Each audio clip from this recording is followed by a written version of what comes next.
Hello everyone, my name is Jaybird and welcome back to Cinderella Phenomenon. Without any further ado, let's just jump into it. Give me a minute. The guide is loading. Alright. The man starts walking toward us slowly. Waltz moves to stand in front of me. Princess, stay close to me, okay? I wasn't planning on going anywhere. Good evening, Princess Jaybird. Hello, Varg. How are you? I love you. You weird bastard. And a good evening to you, Peter Pan. The man drops into an elegant bow. Allow me to introduce myself. My name is Varg. What do you want, Varg? How do you know who we are? I'd love to stay and chat, but I have more important things to do. The princess is coming with me. Varg takes one long stride toward us. He taps the cane he is holding onto the ground. A surge of light emanates from the cane and then flares out toward us. Princess, go back to the marchen! Hurry! Waltz darts toward Varg before I can stop him. Varg raises his cane and twists it in one sharp movement. The light abruptly changes direction and slams into Waltz's side, throwing him some distance away. Waltz! Before I can step away, Varg has lifted me into his arms. He grins at me almost wolfishly. Oh yes, before darting away from Waltz. No! Princess! Oh, well, I just got Varg napped. Let me go!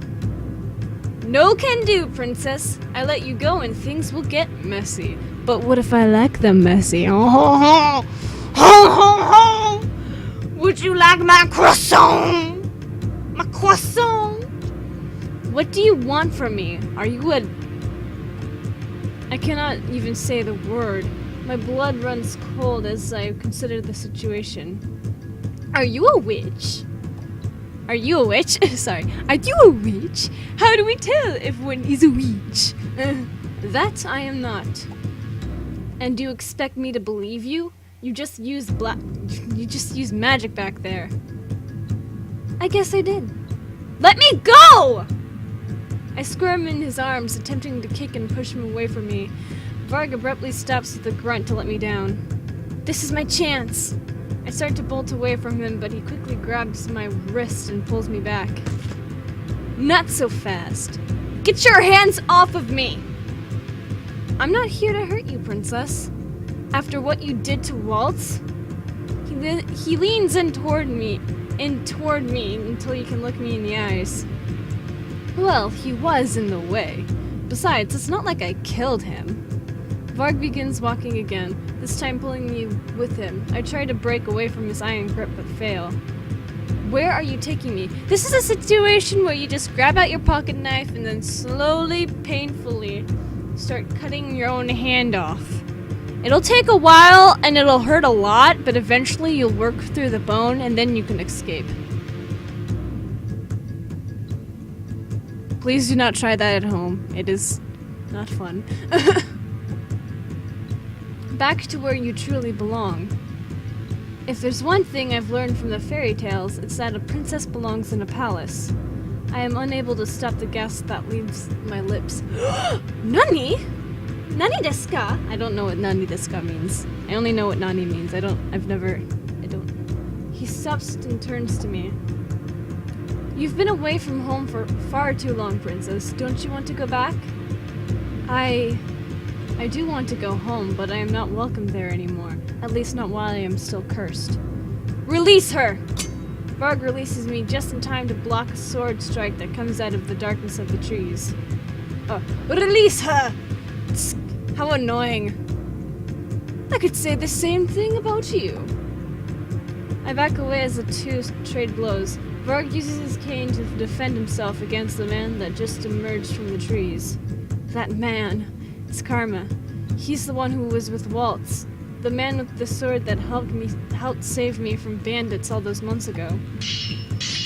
There's something graceful in the way the man moves when he swings his sword at Varg. He almost looks like he is dancing. The stranger continues swiping the sword. He is not a stranger, my friend, eventually gaining enough leverage to force Varg back. He moves so quickly that it takes all of Varg's reflexes simply to block his slashes. They're so fast. Gotta go fast.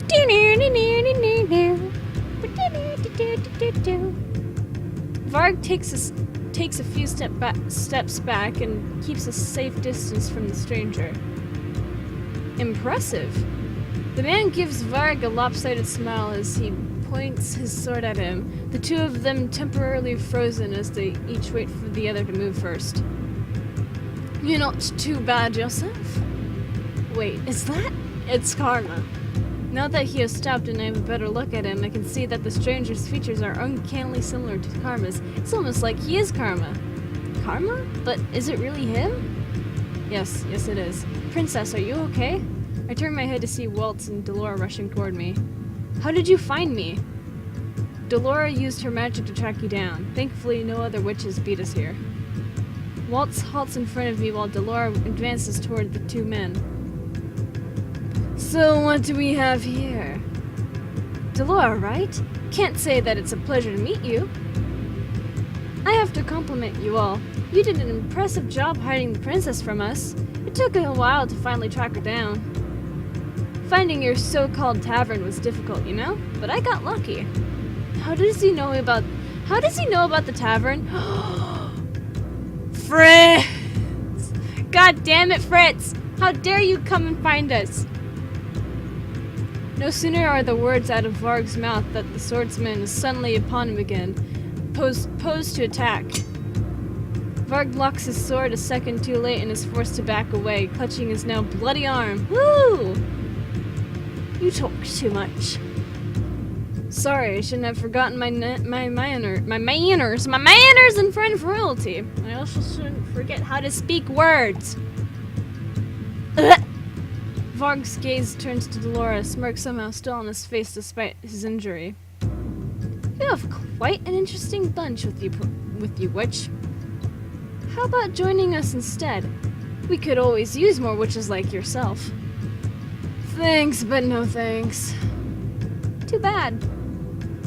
Varg turns to look at me. He holds out a hand and gestures me toward him. Come with me, princess. You know you don't belong here.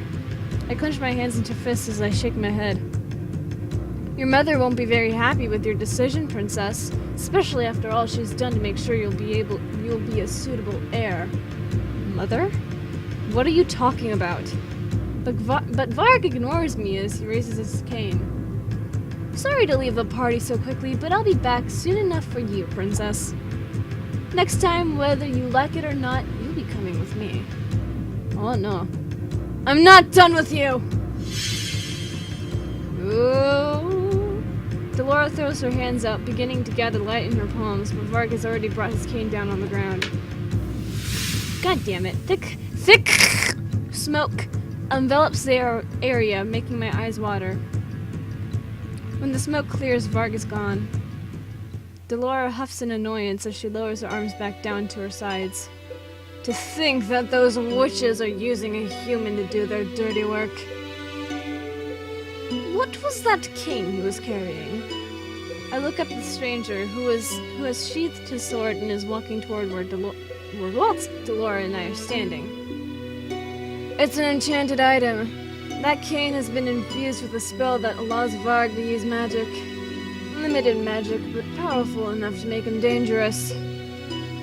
Well, it is far easier for a human to explore the kingdom without anyone getting suspicious. The stranger stands close enough for me to get a proper look at his face. I can no longer deny the resemblance I saw earlier. Karma, is that really you? You have good eyes, darling. No, it's just really easy to tell. So, this is what Karma looks like as a man. Why does he need to disguise himself as a woman? Because of his curse, you fucking idiot. Well, okay. I open my mouth to ask the question when I am interrupted by Waltz's hand on my shoulder. Are you hurt anywhere? I turn to Waltz and freeze when I notice the dried blood on his forehead. You are bleeding! Ah! Oh my god, my fucking guy needed to be reloaded. I didn't even notice that. I'll be fine. I sit back and realize that Waltz is standing oddly, favoring one leg to the other. Varg must have badly hurt him. Oh god, now I have to scroll back down again. You shouldn't have come here. You shouldn't have come here. I had to. It's my fault Varg got to you in the first place. Waltz forces a smile, but I can see the sadness in his eyes. I couldn't protect you at all. I'm so sorry. Why do you keep worrying about me? I'm not even hurt. What if something happens to you? Waltz smiles. He tries, with great effort, to mask his pain. Well, it's not working! I'm happy that you're worried about me, Princess. It doesn't matter what happens to me, so long as you aren't hurt. How can you say that? Waltz's expression suddenly twists as he doubles over, his eyes glazed in pain. Waltz! Delora catches one of Waltz's arms, supporting him as she turns to address both Karma and I. We should return to the march, and Rumple needs to see to Waltz's injuries. Rumple? I'll explain everything once we're back.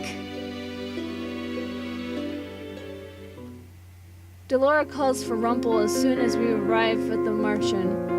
When Rumple enters the reception area, he is clearly distraught by Waltz's injuries. What happened? He'll first, explain later. I expect Rumple to object, and I'm surprised when he does nothing more than nod.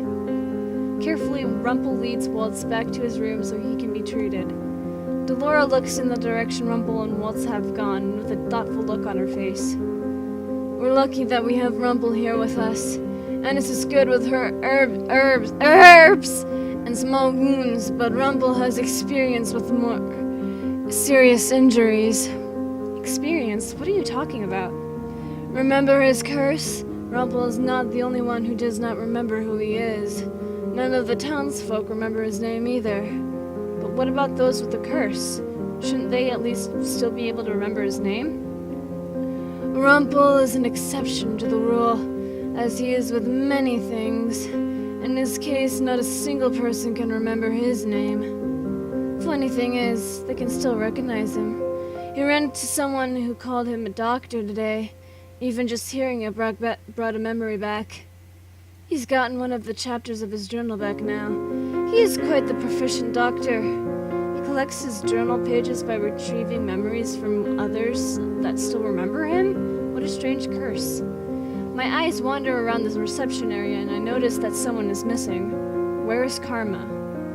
Don't worry about him. He's probably changing now. I do not understand why Karma is so secretive about his reasons for wearing a disguise. I'm about to ask Delora if she knows any of the specifics of Karma's curse when the door to the reception area is thrown open. Princess! I am surprised when Anna suddenly throws her arms around me. She pulls me into a tight hug. I was so worried about you. Thank goodness you're safe. She pulls away and begins to wipe at tears that have sprung to her eyes. Why are you crying? Because I was worried about you, silly. She was really so worried she'd cry? Why? I am intensely aware of the awkwardness of the situation. Thank you for worrying about me. I had thought that words might do something to ease her worries, but her sobbing only grows louder. Anis? I'll get you something warm to drink.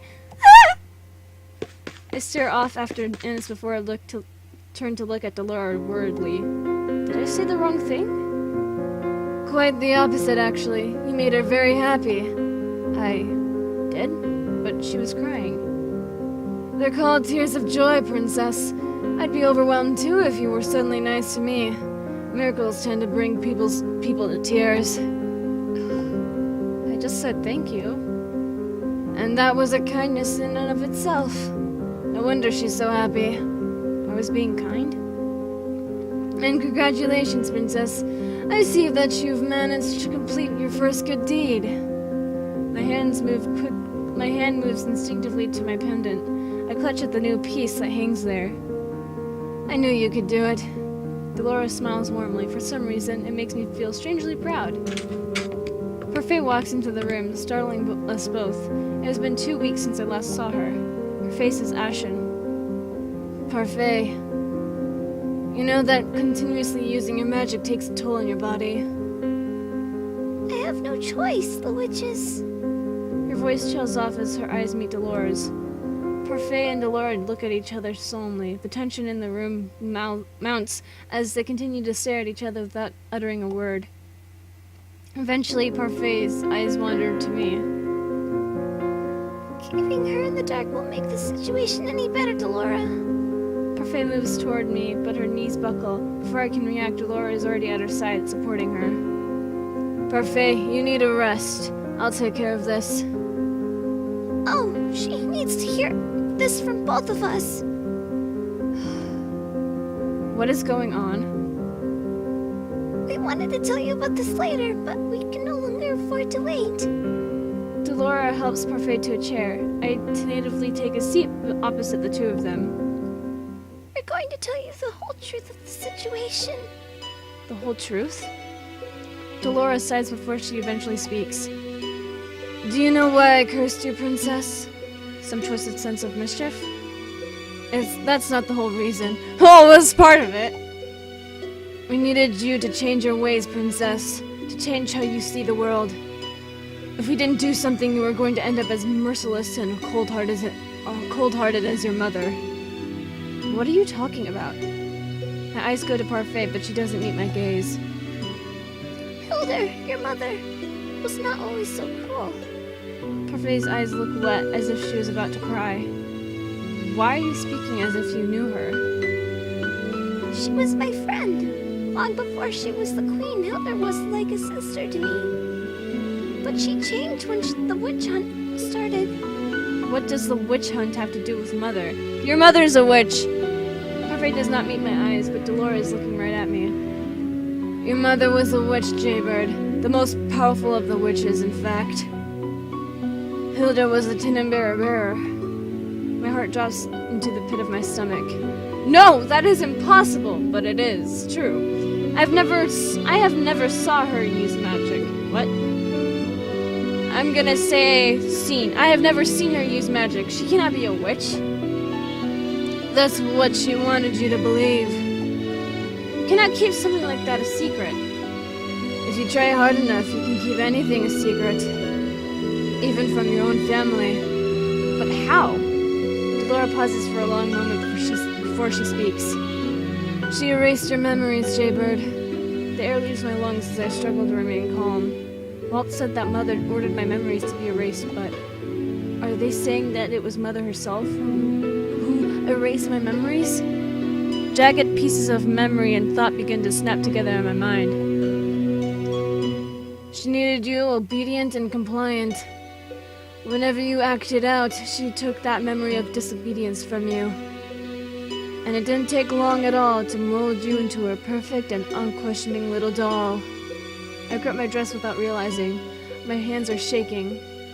Then I did know Waltz. Mother really did erase my memories of him. How much of my childhood did I lose?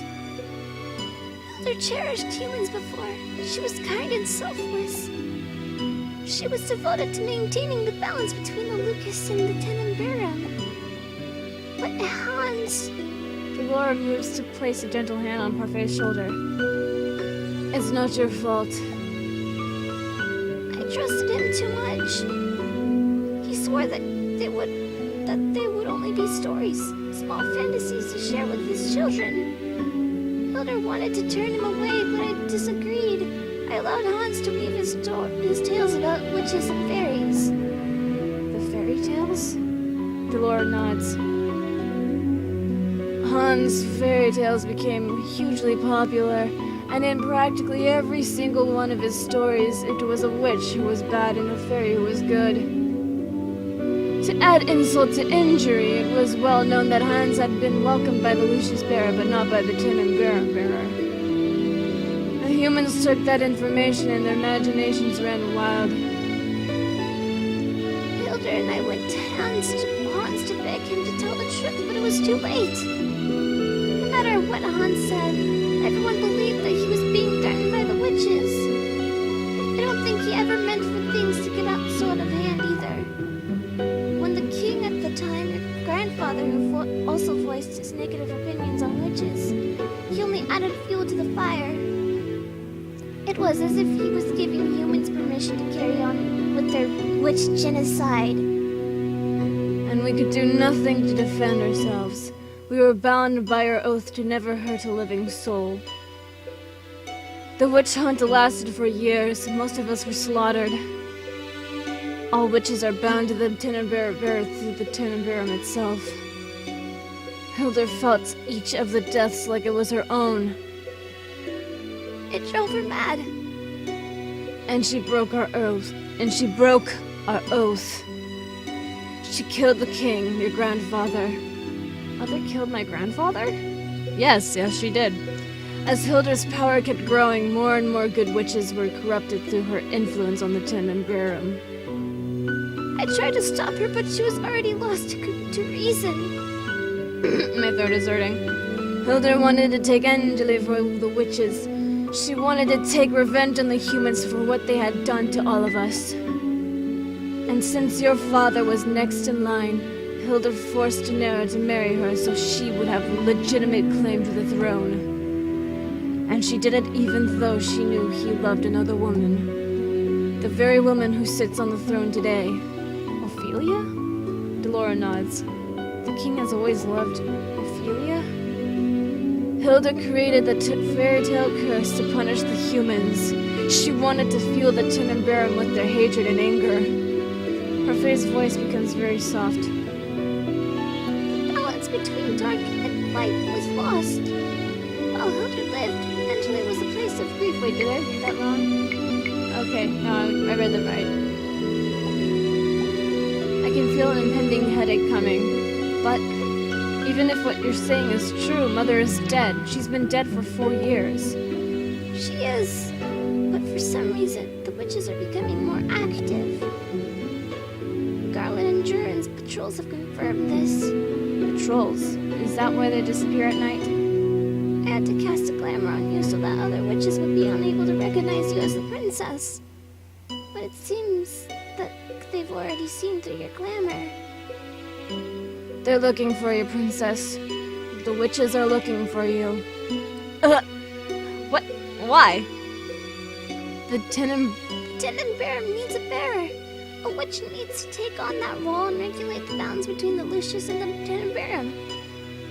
For the past few years, it's been in a state of hibernation.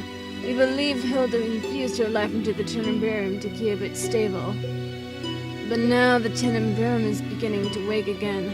I believe that's why so many people are being cursed lately. The witches are preparing for their new bearer. The Lord turns to me with an expression I cannot quite read. They only have to wait until you turn 18.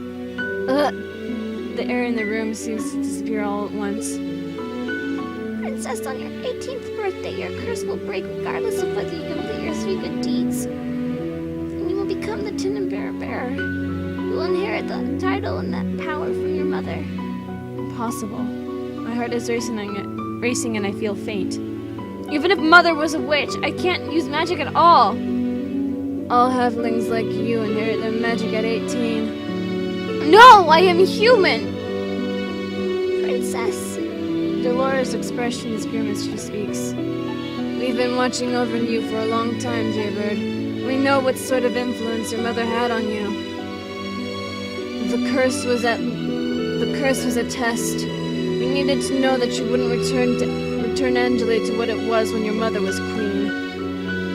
You can't allow another great war to tear Angela apart.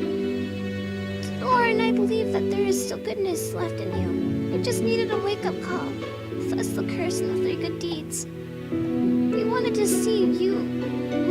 to see what you hadn't in years, to be exposed to the true reality of things. And above all, we needed to see that you were capable of 3 good deeds.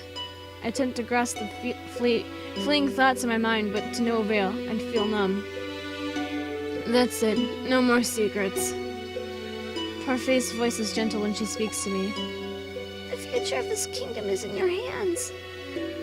Will you follow your mother's footsteps, or will you achieve the same balance that we had before? Oh boy. No matter how much I try, I am unable to sleep after my talk with Delora and Parfait.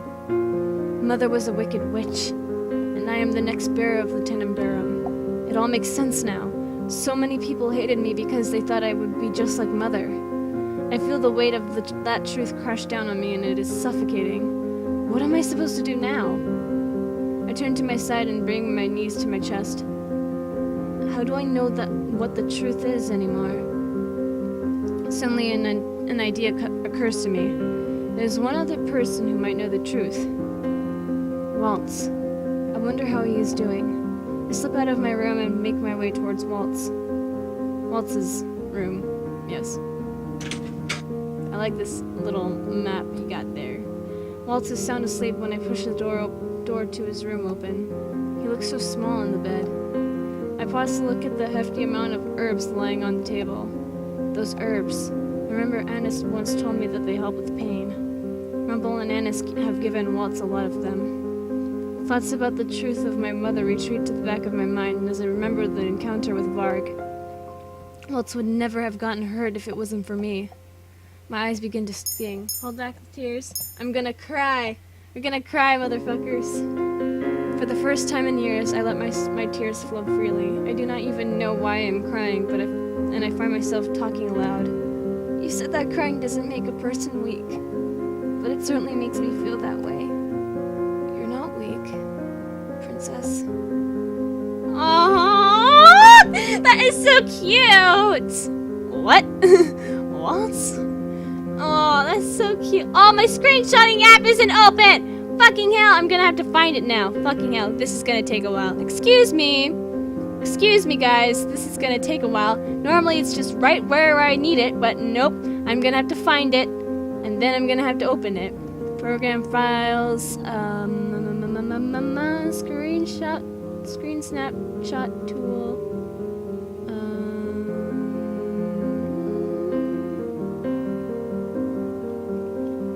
Unpin from start.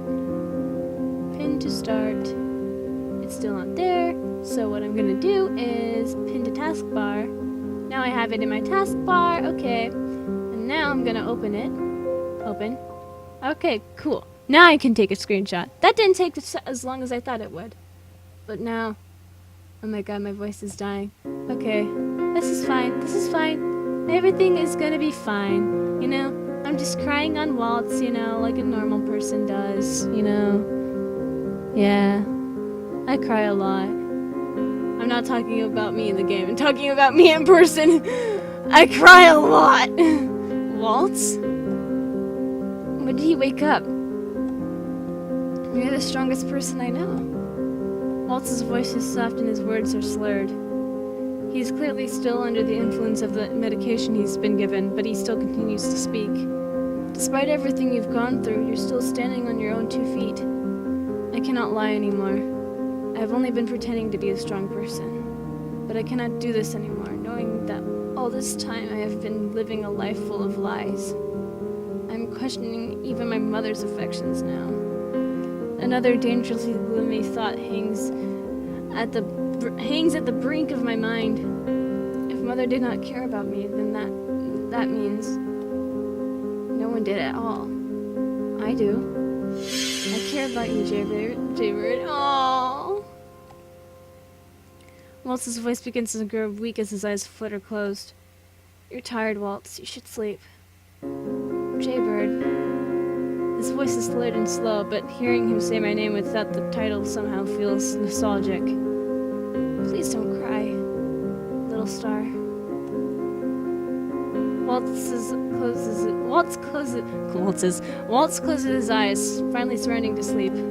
I take a deep breath and leave his room, closing the door quietly behind me. I just came in here to cry on you, but you know, whatever. Oh! Again! Okay. Abra. Cadabra. Aw, look at that. Teach me how to do it too! A magician never reveals his secrets, little star. The secret, little star. You always say that. Please. Please. Please. Just this one. Please, Waltz. On your birthday, I'll teach you how to do it on your birthday. Promise? Promise. Aww, cute. I wake slowly, the dream somehow still clear in my mind. Dream about Waltz? Was that a memory? I shake my head before I glance at the clock, stopping to stare at the time. How is it already this late? Princess? Waltz?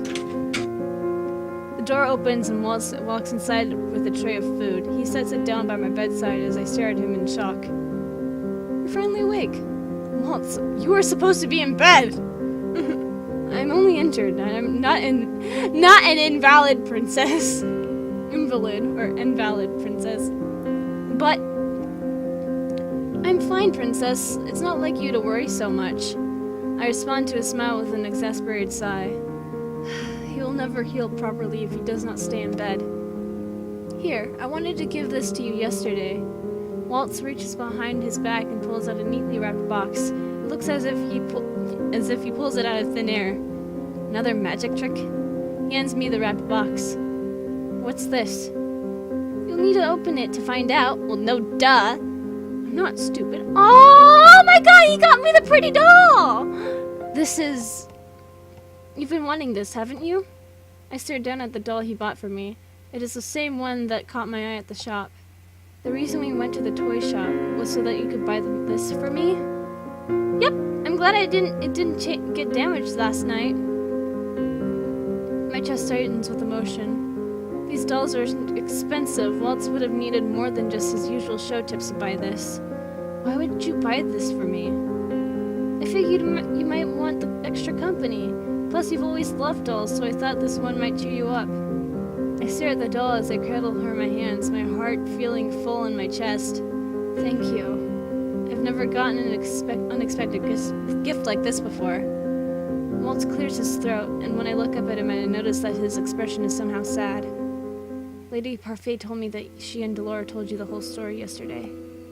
I have to apologize to you. For what?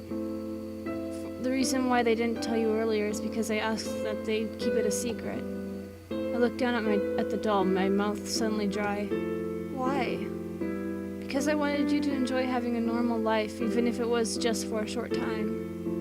Knowing the truth limits your freedom, I didn't want you to feel that pressure so soon. But I can see now that it was selfish of me to deprive you of the truth. I'm sorry. I clutched tighter at the doll, unable to look up at Waltz. Why would you be so kind without expecting anything in return? Kindness doesn't always need to be paid back. When you do something for someone, they will always expect the favor to be returned. That is what Mother taught me. From what I have experienced, no one is ever kind without expecting something in return. I don't expect anything from you in return, Princess. But how can I know for certain that you are speaking the truth? Well, you can't. No matter what someone's true intentions are, their actions are always up for a different interpretation. So it'll be up to you to judge their actions. Only you can decide whether or not to believe in me. I pull my knees to my chest, curling up around the doll. I still do not understand how you can be kind to me. You told me yourself it was the Cinderella bear that cursed you. That means my mother. Your mother was the witch that took away my magic and sealed it in Neverland, but that does not mean it is your fault that I am cursed. You are more than just Hilda's daughter, Princess. You are your own person, and I know for a fact that you are capable of more goodness than Hilda ever was. Waltz gestures toward my necklace. I'm only 2 good deeds away from breaking your curse. I would not have accomplished the first one without your help. In fact, I would have done nothing to help you break your... My voice trails off as my thoughts begin to come together. Waltz, to break your curse, you need to find Tinkerbell and Neverland, right? What do they look like? Neverland is the gold box with the carving of wings on the top, and Tinkerbell is the matching key. I sit up abruptly. We have to go to the palace. Waltz stares at me, his expression clearly perplexed. What? Why? Because I know where to find Tinkerbell in Neverland. Oh boy. Ah, you're so hot! Shut up. I didn't say anything. Waltz's description of Neverland and Tinkerbell was enough to jog my memory. A long time ago, Mother gave me a box and a key that matched Waltz's earlier description perfectly. She gave me strict instructions to hide them in my room and to never let anyone else have them. I never questioned Mother's orders and kept both the box and key tucked in one of my drawers. I'd forgotten I even had those things until Waltz mentioned them. The minute I remembered, I sent a letter to Rod requesting he help us get into the palace.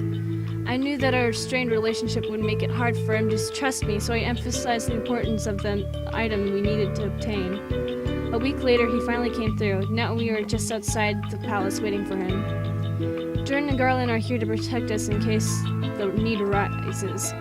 I glanced at Waltz, who was standing beside me, fidgeting. He has been against me coming with him ever since he found out my plans. He cannot stop me. I refuse to be left behind. You still won't change your mind about this, princess? You know the situation with the witches. It's not safe for you to be here. It is not safe for me anywhere outside of the march, and you know that. Besides, how do you plan on finding Neverland and Tinkerbell without me? I am the only one who knows where they are. Like I said, if you would just tell me where they are, I can go on my own. There's no need for you to put yourself in this much danger. I am going and you cannot stop me, Waltz. Princess, I turned to face him fully. This is my choice, Waltz. I want to do this.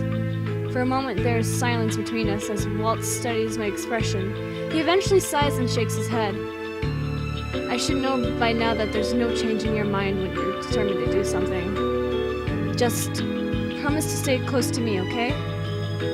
I nod absently as I feel around in my pocket for a small object, a vial that Parfait gave to me before Waltz and I left for the palace. She said that it should help us when the need arises. It is a shame that neither Parfait nor Delora could be here due to their urgent meeting with the fairies.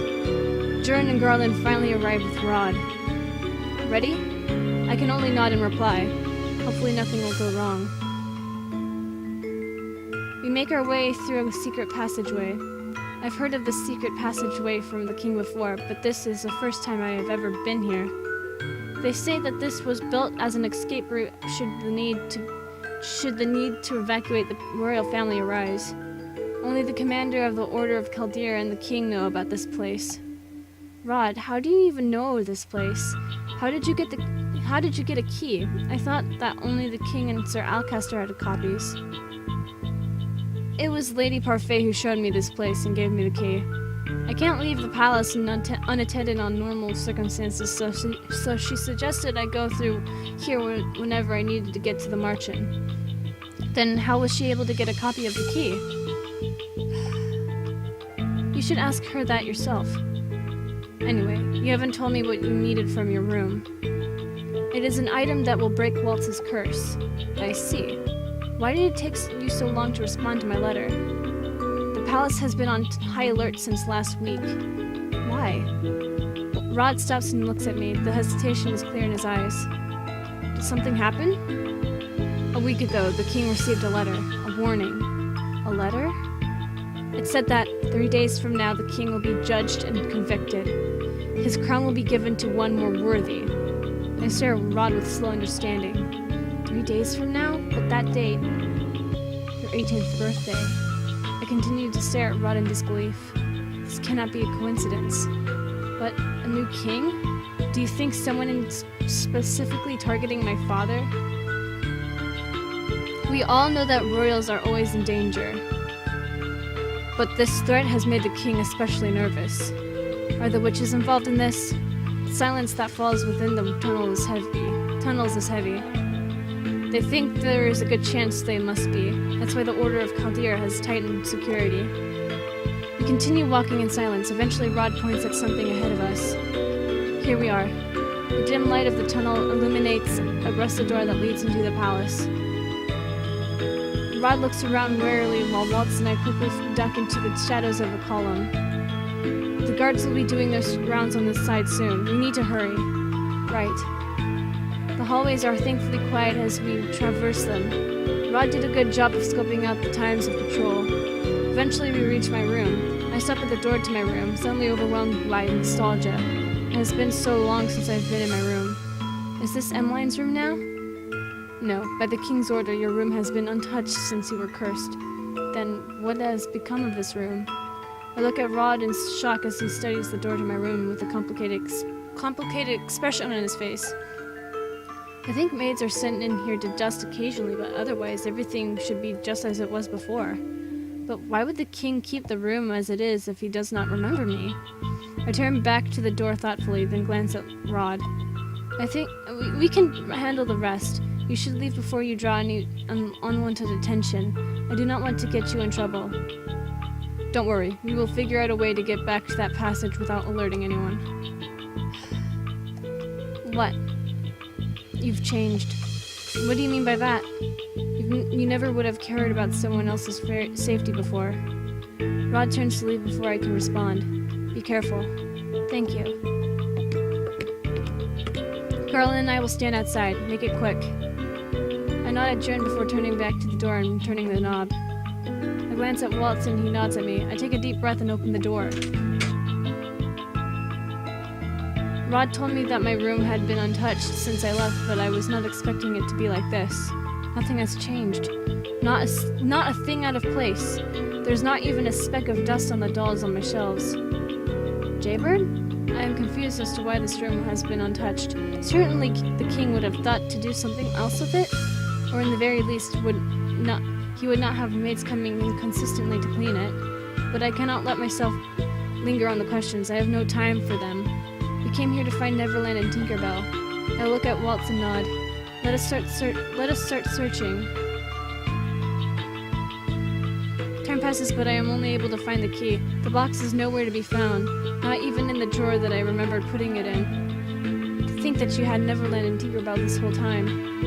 Have you tried searching for it in my room before? I have, but I didn't find anything. She must have used a glamour magic to hide it from me. I stared at the key with frustration. I don't understand. I am sure it was here. Are you sure you didn't throw it away? No, I would have never thrown away such a beautiful box. Besides, I keep most of my things. They're all valuable to me, even if they are not outwardly beautiful. I wouldn't have believed you if I hadn't seen this. He leans down to pluck the puppet from one of my drawers. He holds it up with a smile, and I feel my cheeks heat in embarrassment.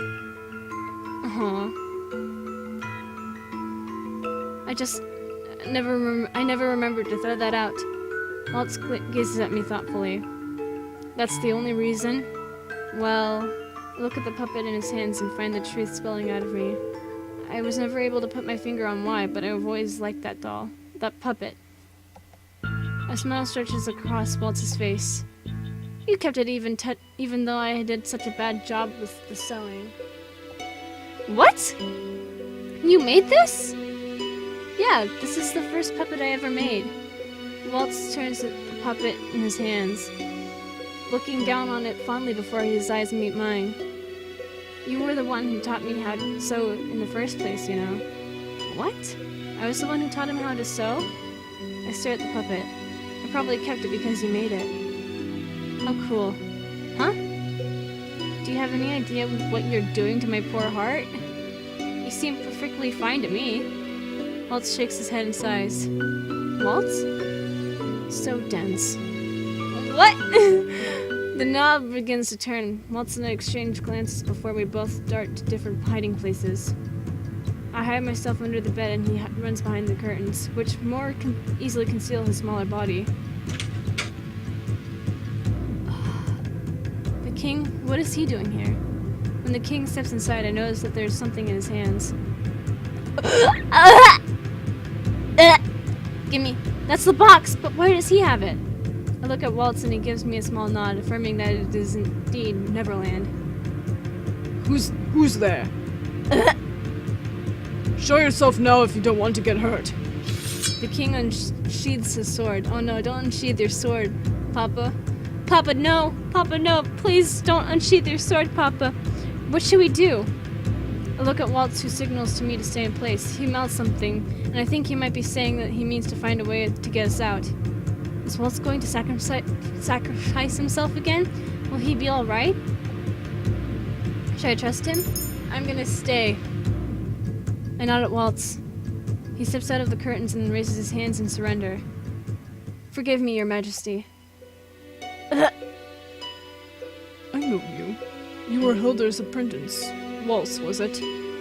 I remembered that Waltz had worked for Mother, so naturally the king would know who he was. It's been a while, Your Majesty. I'm honored you still remember me. You haven't changed, not at all. So Hilda really did curse you for betraying her. Betraying her? Betraying her how? The king places his sword back in its scabbard. I have no idea what you are doing here now, but... The king surprises us both by getting down on one knee and bowing to Waltz. Your Majesty, you shouldn't... I was never able to thank you after the war, so thank you. You did so much for our kingdom, Waltz. So, thank you. We owe you our lives. If only all witches were as good as you. The king stands once again, his posture stiff and straight. There are more of us than you think, Your Majesty. I am lost. What are they talking about? But I didn't do it for the kingdom. Waltz turns to look at me suddenly, a small smile on his face. I did it for her. Her? Who are you talking about? Waltz nods his head at me. It's all right, Jaybird. I slide out of my hiding place and stand in front of the king. It has been months since I last saw him. The king's eyes widen as he looks at me. You're that girl from the gates. You remember me? It is more like I find it impossible to forget you. What? I have a lot of questions for the two of you, but the most important is why you were both in this room. Regardless of the fact that I know you, Waltz, you still have broken into the palace. We would not have done it if we did not have to. I steel myself for further scolding when the king turns to look at me. That box you are holding, we needed to break Waltz's curse. How did you come to have it, Your Majesty? The king looks down at the box, as if only noticing it for the first time. I was in this room the other day and noticed a chip on the side of the box. I took it to get it fixed. Chip? I did drop it once a while back, but I did not think to get it fixed myself. Why would you do that? The king looks around the room, a faraway look in his eyes.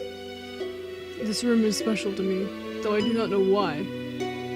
I feel like this room and I are both waiting for someone to return, and everything must be perfect for when they do. I feel my chest tighten, even as the king huffs out a derisive laugh. What am I saying? He cannot miss me when he does not remember me. He can't. Right? But if this box is all that you require, Waltz, you may have it. It is the least I can do after all that you have done for us. The king holds out the box to Waltz, who reaches out to take it.